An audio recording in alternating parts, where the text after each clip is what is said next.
దేవుని పరిశుద్ధ నామమునకు మహిమ కలుగునుగాక. దేవుని నామానికి స్తోత్రాలు. కురువని అందరికీ వందనాలు చెల్లిస్తూ ఉన్నాను.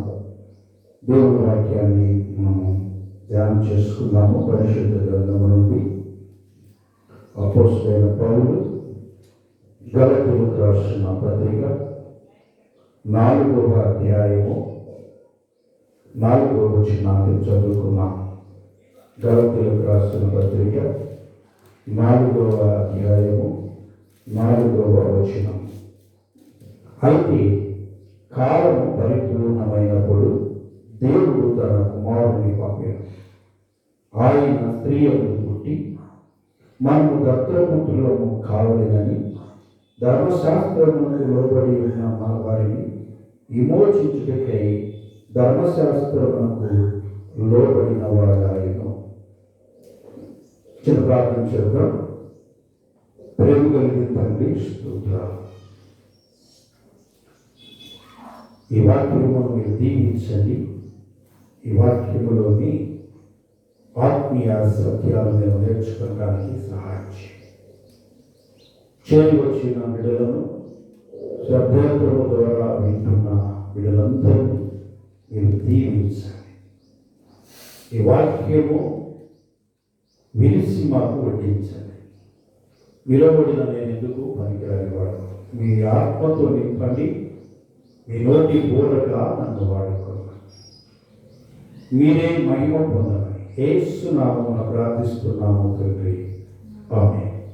దేవుని నామానికి స్తోత్రాలు. మనం చదివిన వాక్య భాగమును మనం ధ్యానం చేద్దాము.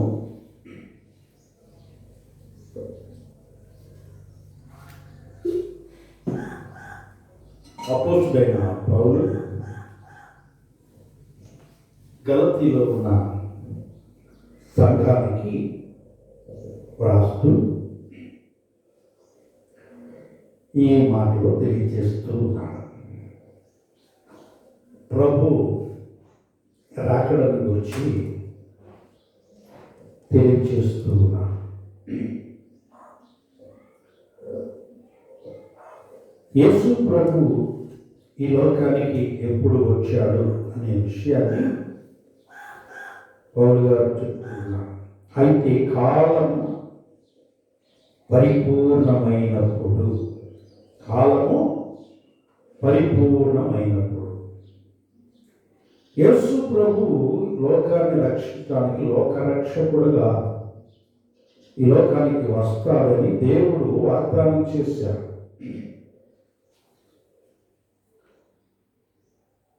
ఆది తల్లిదండ్రులైన అవ్వ, ఆదాము దేవుని ఆజ్ఞను మీరి పాపము చేసినప్పుడు వారిని విమోచించి విడిపించి రక్షించే రక్షకుడు వస్తాడు అని, ఆయన స్త్రీ యందు జన్మిస్తాడు అని దేవుడు ముందుగానే వాగ్దానము చేశాడు. ఆ వాగ్దానమును బట్టి అనేక సంవత్సరములు ప్రజలు ఎదురు చూస్తూ వచ్చారు. రక్షకుడి కొరకు ఎదురు చూస్తూ వచ్చారు. అలాగా చూస్తూ ఉన్నప్పుడు కొంతమందిని ఇతనే రక్షకుడు అనుకొని వారిని పెంచారు. నోవాహును వారి తండ్రి నోవాహు పుట్టినప్పుడు అనుకున్నాడు, ఈ భూలోకములకు వచ్చిన శాపము నుండి విడుదల చేసేవాడు ఇతనే అని, ఈ సమస్త సృష్టికి, భూమికి, మానవులకి నెమ్మది కలిగించేవాడు ఇతనే అని అతనికి నోవాహు అని పేరు పెట్టాడు. కానీ అతని కాల ఆ తరువాత హాము వంశంలో నుండి నిమ్రోదు పుట్టినప్పుడు వారి తండ్రి అనుకున్నాడు, ఇతడే లోకాన్ని విమోచించేవాడు అని అతనికి నిమ్రోద్ అని పేరు పెట్టాడు. కానీ అతను కాదు. ఇలాగా చాలా కాలంగా, కొన్ని వేల సంవత్సరాలుగా రక్షకుడి కోసం మానవ జాతి ఎదురు చూస్తూ ఉన్నది. చివరికి ఈ ఎదురు చూపుల్లో కొంతమంది విసిగిపోయి, నిరాశకు గురైపోయి ఏమనుకున్నారంటే రక్షకుడు రాడు, రక్షకుడు లేడు, అసలు దేవుడే లేడు అనే స్థితికి దిగజారిపోయాడు. ఈ రక్షకుని రక్షకుడి కొరకు ఎదురు చూసే ఈ సందర్భంలోనే ఒక్కొక్కరు ఒక్కొక్క రకంగా, ఒక్కో సిద్ధాంతపరంగా, ఒక్కో రకంగా వారి వారి మనస్తత్వాన్ని బట్టి, వారి పుట్టిన ఆలోచనలను బట్టి రకరకాలైన మతాలను, రకరకాలైన సిద్ధాంతాలను, రకరకాలైన పరిస్థితులను కల్పించుకుంటూ వచ్చారు. వాటి కొరకు వాటిని ఉదాహరణగా లేడుని చూపించడానికి లేడని గ్రంథాలు రాశాడు, ఉన్నాడని చూపించడానికి ఉన్నాడు అనే గ్రంథాలు రాశాడు. వారు నమ్మిన దాన్ని బట్టి, వారు అనుకున్న దాన్ని బట్టి ఇలాగే ఉంటాడు దేవుడని అలాగే గ్రంథాలు రాశాడు. ఇలాగా రకరకాలుగా అనేక మతాలు, గ్రంథాలు, సిద్ధాంతాలు ప్రపంచంలో విస్తరించిపోతూ వచ్చాయి. అలాంటి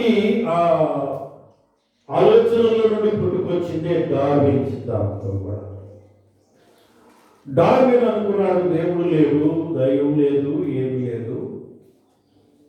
ఏంటది? మనిషి ఈ ప్రకృతిలో నుండి వచ్చాడు, ఈ ప్రకృతిలో నుండి అనేక జంతువులు వచ్చినాయి.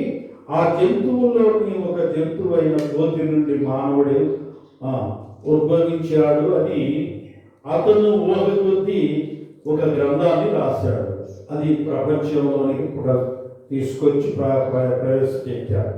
దాన్నే ఇప్పుడు సైన్స్ పరంగా, సైన్స్ విద్యార్థులు, సైన్స్ మాట్లాడేవాళ్ళు నమ్ముతారు. డార్విన్ సిద్ధాంతం. వారు దేవుడు లేడు, ఏమి లేదు, ఒక ఇదంతా తానుగా ఈ సృష్టి ఏర్పడింది, అందులోంచి మనిషి, కోతిలోంచి మనిషి వచ్చాడు అని. మరి కోతిలోంచి మనిషి వస్తే ఇప్పుడు మనిషిలోంచి మనిషి వస్తున్నాడు, కోతిలోంచి కోతి వస్తుంది, కుక్కలోంచి కుక్క వస్తుంది, కాకిలోంచి కాకి వస్తుంది, పిల్లిలోంచి పిల్లి వస్తుంది. కానీ మళ్ళా ఎప్పుడు కోతిలోంచి మనిషి ఎప్పుడు రాలేదేంటి? కోతిలోంచి మనిషి వచ్చే పని అయితే ఏం చేయాలి? కోతి నుండే వస్తూ ఉండాలి మనిషి కదా. ఇప్పుడు పరిమాణం చెందడం అంటే ఇప్పటికీ ఉంది. గొంగళ పురుగు, సీతాకోక చిలుక మొదటి నుండి అది పరిమాణం చెందుతుంది. అది సీతాకోక చిలుక ఎలా వస్తుంది అంటే అది గొంగళ పురుగు నుండి వస్తుంది అని చెప్పడానికి ఆస్కారం ఉన్నది. ఎందుకంటే ఆ గొంగళ పురుగు నుంచే వస్తుంది కాబట్టి. సీతాకోక చిలుక అనేది తనంతట తానుగా పుట్టింది కాదని, అది ఒక గొంగళి పురుగు నుండి, అది ఆ గొంగళి పురుగు కొంతకాలం ఒక గూటిలో అది ఉన్నప్పుడు అది ఆ గూటిలో ఉండి అది పరిమాణము చెందుతుంది. చెంది సీతాకోక చిలుకగా మారి బయటికి వస్తుంది. మరి కోతి నుండి కూడా మనిషి అలాగే వస్తా ఉంటే నిజంగానే కోతి నుండి వచ్చాడు అనుకోవచ్చు కదా. కనుక ఇలాంటి సిద్ధాంతాలన్నీ వచ్చినాయి. మరి దేవుడు ఎందుకు చేసిన వాగ్దానాన్ని నెరవేర్చలేదు అని చాలా మందికి అనుమానాలు. అయితే దేవుడు తాను వాగ్దానం చేసిన ఆ లోకరక్షకుడిని లోకానికి పంపించడానికి ఆయన మొదట ఒక వ్యక్తిని ఎన్నుకున్నాడు. ఆ వ్యక్తే అబ్రహాము.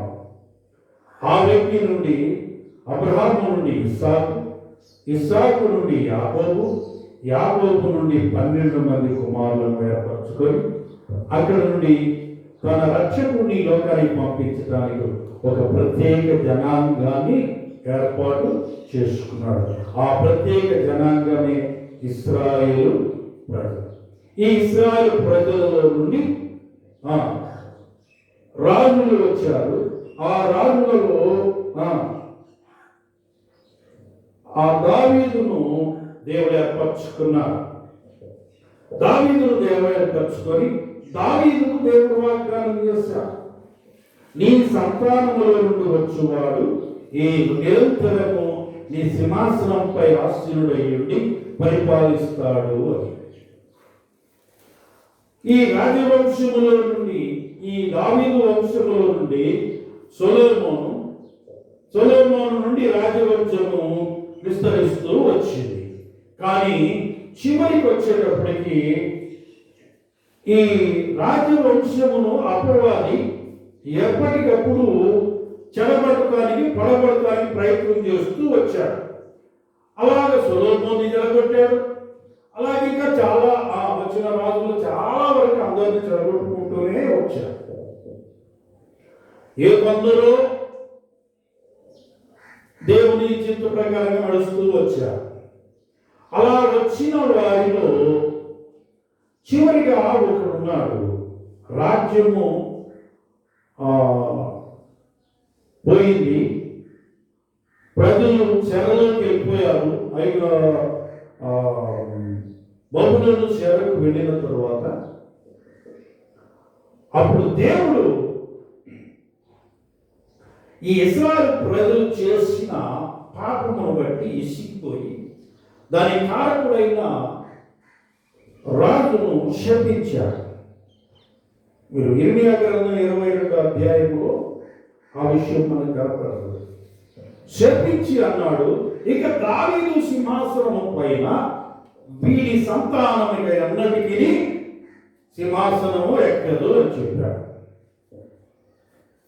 సాతాను సంతోషం. ఎందుకు?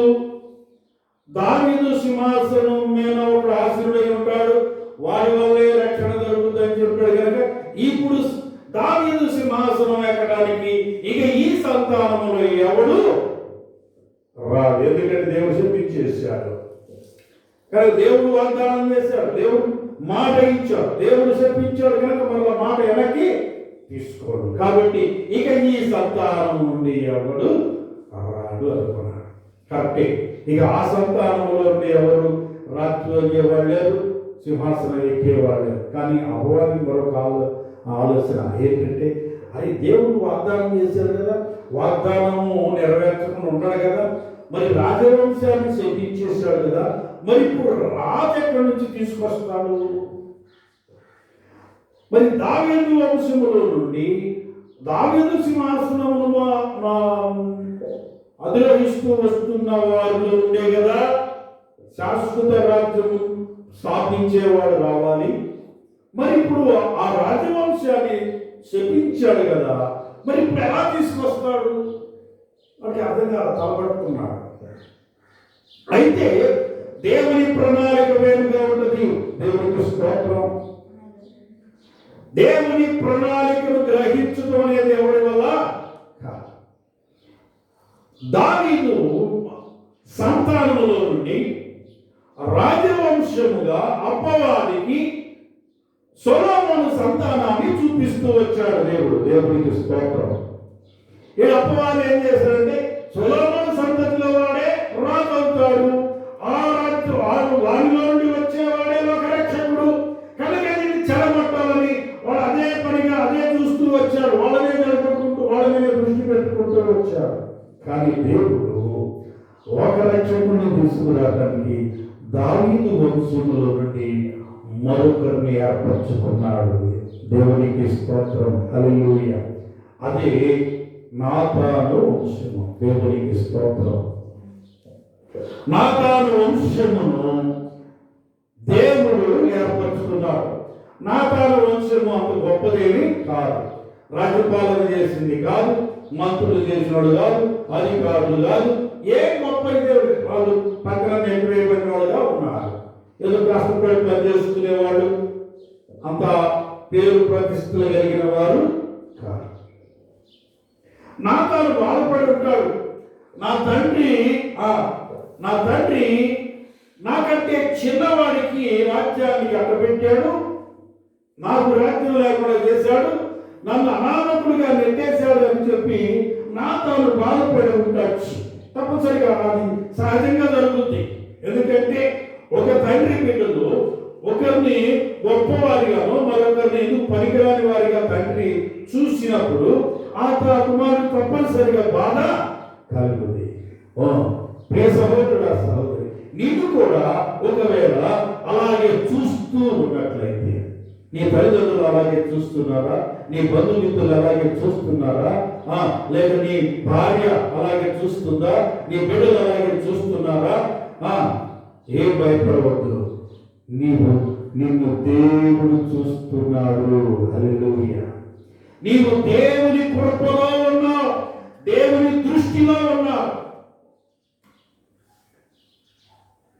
తాను దేవుని దృష్టిలో ఉన్నాడు, దేవుని ఏర్పాటులో ఉన్నాడు. కానీ సాతాను దృష్టి అంతా సొలొమోను సంతానం పైనే ఉండిపోయింది. వాడి దృష్టిన అక్కడ నుంచి దేవుడు నాతానుపై దృష్టి ఉంచి నాతాను సంతానాన్ని తీసుకొని వచ్చాడు. మనము మత్తయి సువార్తలో వంశవాళ్ళ గురించి మాట్లాడుతున్నప్పుడు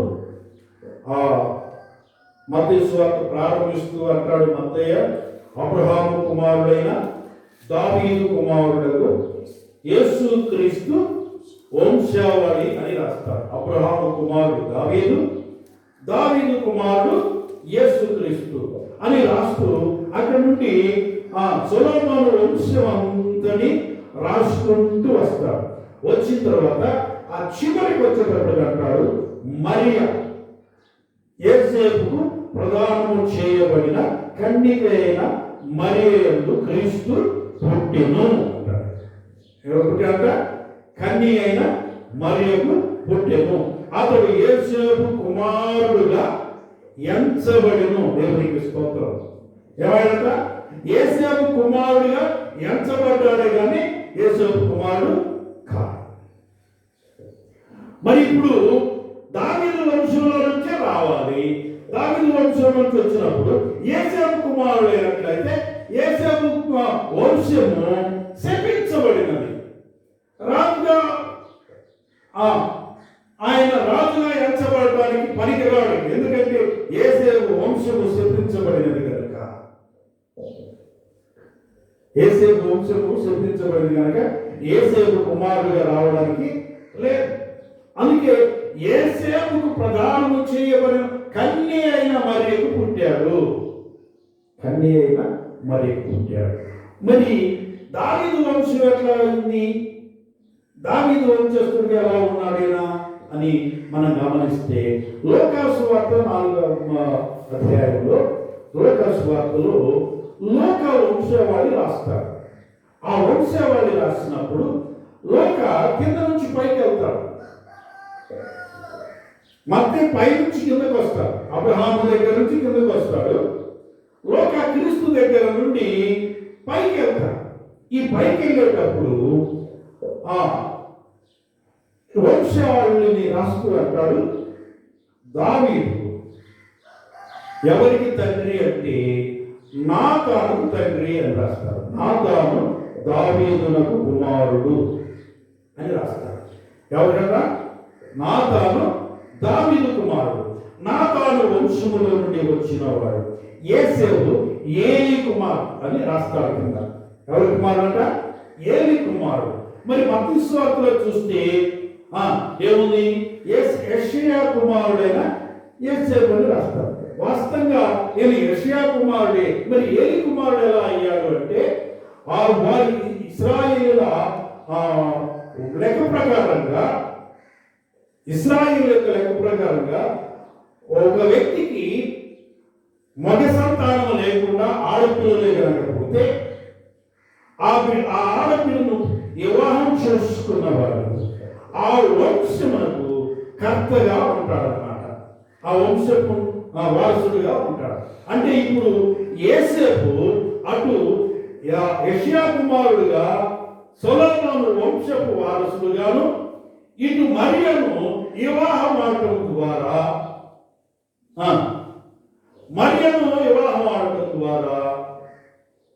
మరియ ద్వారా ఏలీ కుమారుడుగా ఎంచబడి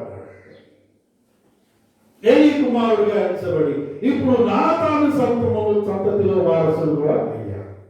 ఇప్పుడు మరియ ఎక్కడి నుండి వచ్చింది?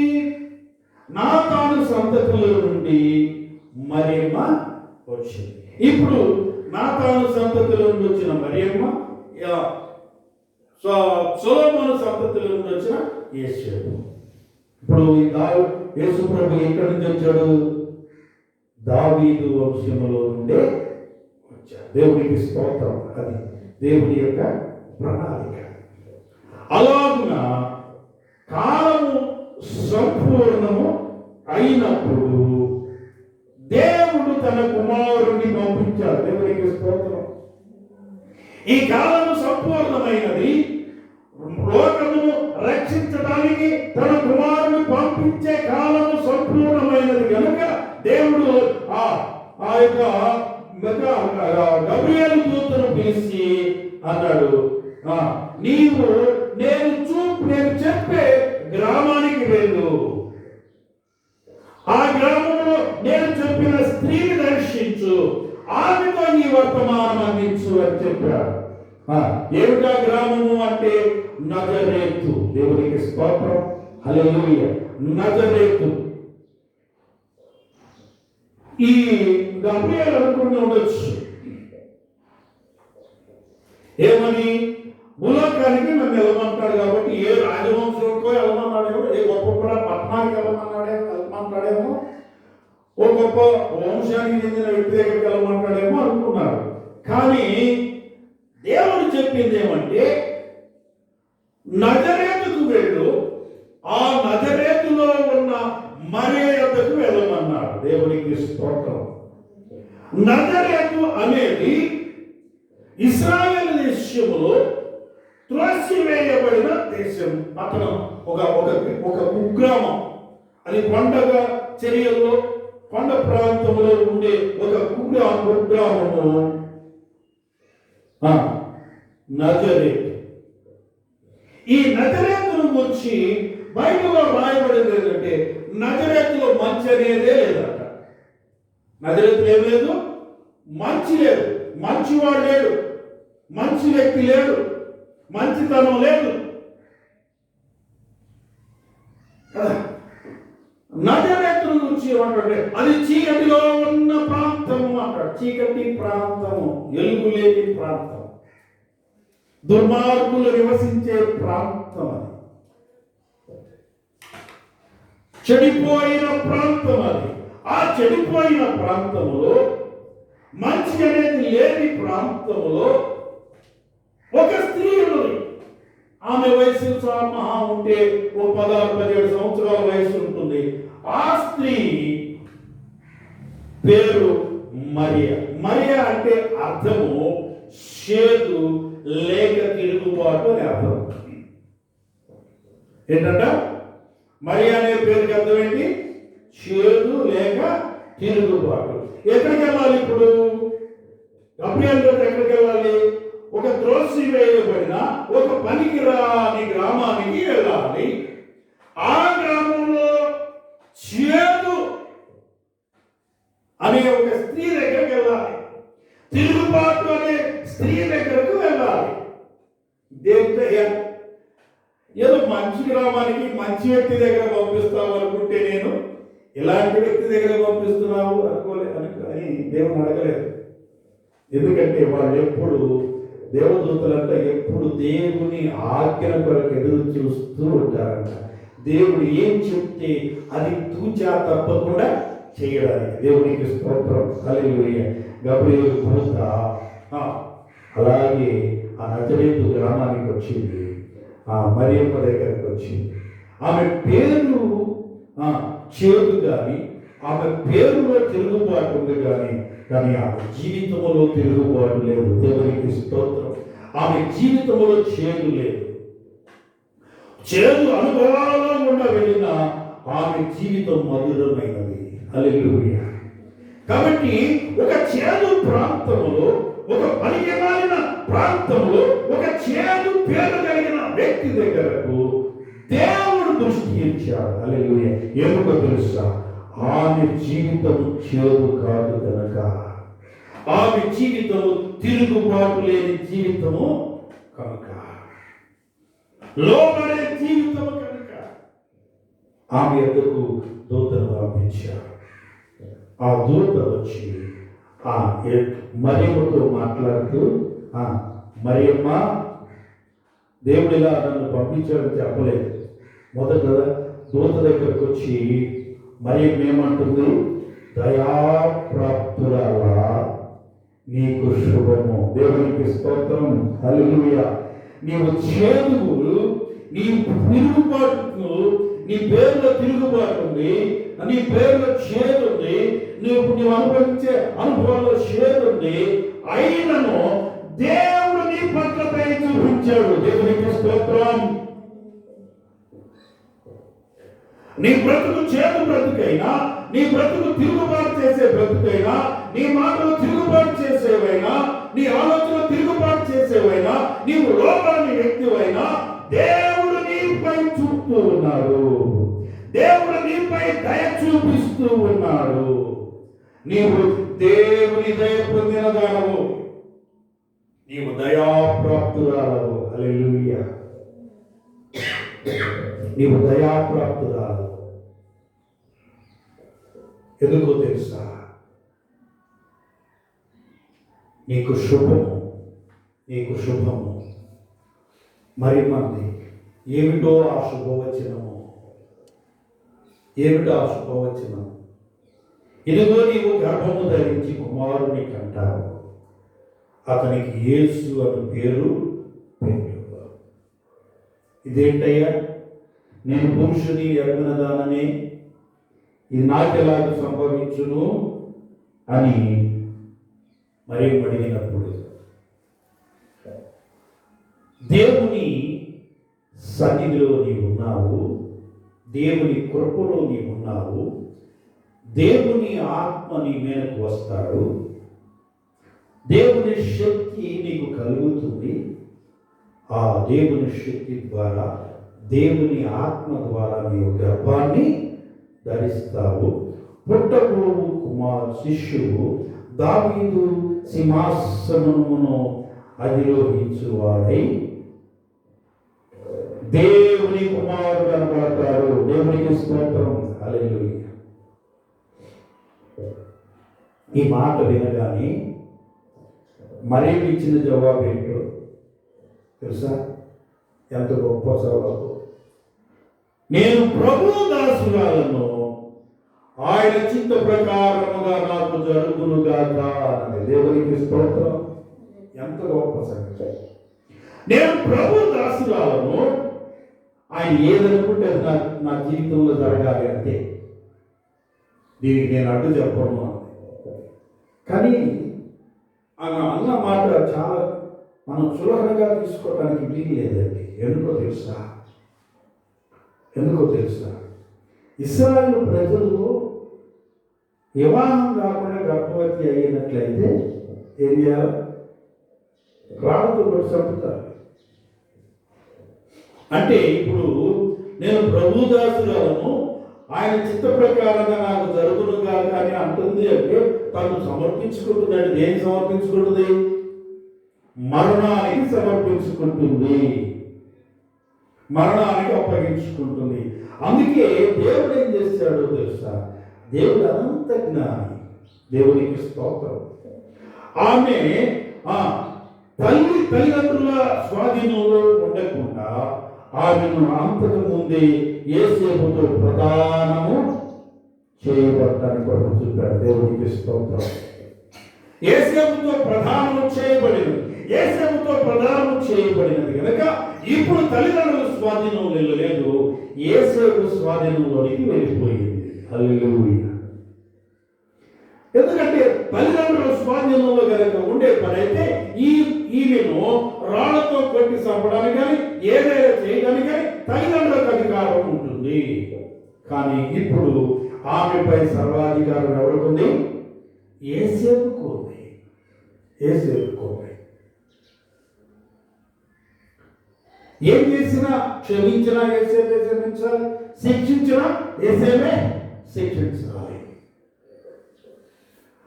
యోసేపుకు ప్రదానము చేయబడిన తరువాత దేవుడు మరియమ్మకు ఈ వర్తమానం తీసుకొచ్చాడు. మరియమ్మ మరణానికైనా సమర్పించుకుంది. అంటే దేవుని దూతను మళ్ళా ఆ గబ్రియలు దూతతో చెప్పాడు, నువ్వు యోసేపు దగ్గరికి వెళ్ళు. యోసేపు మరియమ్మను గురించి ఆయన ఆలోచన వేరుగా ఉన్నది. ఆ ఆలోచన మార్చుకోవటానికి నీ వెళ్ళి జరిగిన విషయం చెప్పమని పంపినప్పుడు గబ్రియలు దూత యోసేపు దగ్గరకు వచ్చి యోసేపుతో మాట్లాడుతూ అంటున్నాడు, నీ భార్య అయిన మరియను చేర్చుకోవడానికి నీవు అనుమానించొద్దు, భయపడద్దు, ధైర్యంగా ఉండు. ఇది దైవ కార్యం, దేవుని కార్యం జరిగింది. దేవుని వలన ఆమె గర్భవతి అయినది, పరిశుద్ధాత్మ వలన ఆమె గర్భవతి అయినది కనుక ఆయన పుట్టబోగువాడు ఈ లోక రక్షకుడు, తన ప్రజలను వారి పాపముల నుండి ఆయనే రక్షించును కనుక ఆయనకు యేసు అని పేరు పెట్టు అని చెప్పాడు. యేసు నీతిమంతుడై ఉన్నాడు కనుక, దేవుని యందు భయభక్తులు కలిగిన వాడు కనుక, దేవుని మాటకు లోబడిన వాడై లోక నిందకు భయపడక దేవుని చిత్తానికి తను తాను అప్పగించుకున్నాడు యేసేపు. దేవునికి స్తోత్రం. మరియమ్మే అప్పగించుకోలేదండి. ఇప్పుడు మరియమ్మను చేర్చుకోవడం ద్వారా లోకంలో తనకు అపవాదు వచ్చుందని, అపనిందల పాలవుతానని, అవమానపరచబడతానని, చిన్న చూపు చూపబడతానని, ప్రజల్లో విలువ లేకుండా పోతుందని తెలిసి కూడా మరియమ్మను చేర్చుకోవడానికి యేసేపు ఇష్టపడ్డాడు. కారణం ఏంటో తెలుసా? వారు దేవుని యందు భయభక్తులు కలిగిన వారు. దేవునికి స్తోత్రం. నిజంగా నీవు దేవుని యందు భయభక్తులు కలిగి ఉంటే దేవుడు ఏది చేయమంటే అది చేయడానికి నువ్వు ఇష్టపడతావు. మంచి చెడులను వివేచించవేగా అక్కడ. ఎందుకంటే ఒకవేళ అది నీకు నష్టం కలిగినా, కష్టం కలిగినా, ఇబ్బంది కలిగినా నీవు దానికి భయపడవు. ఎందుకో తెలుసా? దేవుని యందు భయభక్తులు కలిగి ఉన్నాడు కనుక. యేసేపు దేవుని యందు భయభక్తులు కలిగి ఉన్నాడు కనుక దేవుని మాటకు ఎదురు చెప్పకుండా ఆమెను తన ఎంట చేర్చుకున్నాడు. చేర్చుకోవటమే కాదండు, ఇక నా భార్య అయిపోయింది కదా అని చెప్పి ఆయన స్వతంత్రించి ఆమెతో ఉండలేదు. ఏం చేశారట? ఆమె కుమారుని కను వరకు ఆమెను ఎరుగకుండెను. దేవునికి స్తోత్రం. కుమారుని కను వరకు ఆమెను ఎరుగకుండెను. ఆమె కుమారుని కన్న తర్వాత ఆయనకి యేసు అను పేరు పెట్టారు. ఆయనను పెంచి పోషించి పెద్దవాడిని చేశాడు యేసు. దేవునికి స్తోత్రం. కాలము పరిపూర్ణమైనప్పుడు దేవుడు తన కుమారుని ఈ లోకానికి పంపించాడు. ఆయన వచ్చి ఏం చేశాడట? ఆయన వచ్చి మనమును దత్తపుత్రులుగా చేసుకొని ధర్మశాస్త్రములకు లోనైన వారిని విమోచించటానికి ఆయన కూడా ధర్మశాస్త్రములకు లోనై ధర్మశాస్త్రానుసారముగా ఆయన శిలువ మ్రానుపై వేలాడి తన ప్రాణమును అర్పించాడు. ప్రాణమును అర్పించి ఆయన పునరుద్ధారుడై తిరిగి లేచి మన మానవ జాతి మొత్తానికి రక్షణను అనుగ్రహించారు. కాబట్టి మరియు మీరు కుమారులైనందున నానా తండ్రి అని మొరపెట్టు తన కుమారుని ఆత్మను దేవుడు మన హృదయంలోనికి పంపారు. కాబట్టి నీవిక దాసుడవు కాక కుమారుడవే, కుమారుడవైతే దేవుని ద్వారా వారసుడు. ఒకప్పుడు ధర్మశాస్త్రానికి దాసులము, పాపానికి దాసులము, సాతానుకు దాసులము, శరీరానికి దాసులము, మరణానికి దాసులము. ఈ దాస్యత్వము నుండి క్రీస్తు మరణము ద్వారా మనకు విమోచన కలిగించి మనల్ని ఇప్పుడు ఏం చేశారట?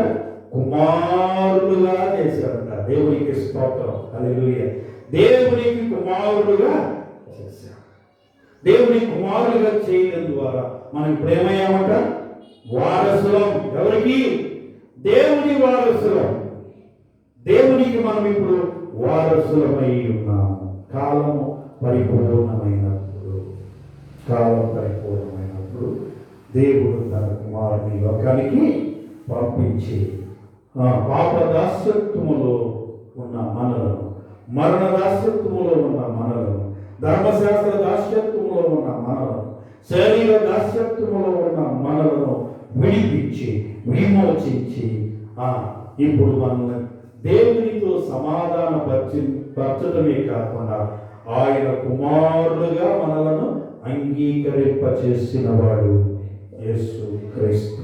ఇప్పుడు ఆ యేసు క్రీస్తునందు విశ్వాసముంచు ప్రతి వాడును మరణములో నుండి విడిపించబడి, శాపము నుండి, మరణ శాపము నుండి విడిపించబడి, ధర్మశాస్త్ర దాస్యత్వము నుండి విడిపించబడి, శరీర దాస్యత్వము నుండి విడిపించబడి, పాప దాస్యత్వము నుండి విడిపించబడి, సాతాను దాస్యత్వము నుండి విడిపించబడి దేవుని వారసులవుతారు. అట్టి కృప ప్రతి ఒక్కరికి పరిశుద్ధాత్మ దేవుడు దయచేయునుగాక. ఆ కృపను మనకు అనుగ్రహించినందుకు మన జీవితాంతం ఆయనకు మనం కృతజ్ఞులమై జీవించవలసిన వారమయ్యాం. కనుక నిరంతరం మనం ఆయనకు కృతజ్ఞతాస్తుతులు చెల్లిస్తూ ఆయన సన్నిధిలో సాగిపోదుగాక. దేవుడి మాటలు దీవించుగాక. ఆమేన్.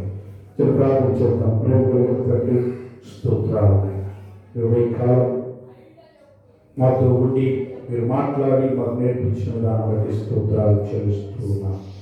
కాలము పరిపూర్ణమైనప్పుడు నీ కుమారుని మా కొరకు ఈ లోకానికి పంపించి మా కొరకు మా తల్లి నాయన ఈ కుమారుని మరణములకు అప్పగించి, శిలువ మరణములకు అప్పగించి, ఆ మరణం పునరుత్థానాల ద్వారా మా పాప బంధకాల నుంచి, మరణ బంధకాల నుంచి, సాతాను బంధకాల నుంచి, నాయన ధర్మశాస్త్ర బంధకాల నుంచి, శారీర బంధకాల నుంచి మమ్మల్ని విడిపించి విమోచించి రక్షించి ప్రభువా నీతో సమాధానపరచుకొని నీ కుమారులుగా మమ్మల్ని మీరు అంగీకరించినందుకు మీకు వందనాలు స్తోత్రాలు చెల్లిస్తూ, ఇంకా ఎందరూ నిన్ను అంగీకరించలేదు, యేసుని రక్షకుడిగా అంగీకరించలేదు, వారు కూడా అంగీకరించి నీ వారసులకు కృప దయచేయమని యేసు నామమున ప్రార్థిస్తున్నాము తండ్రి. ఆమేన్.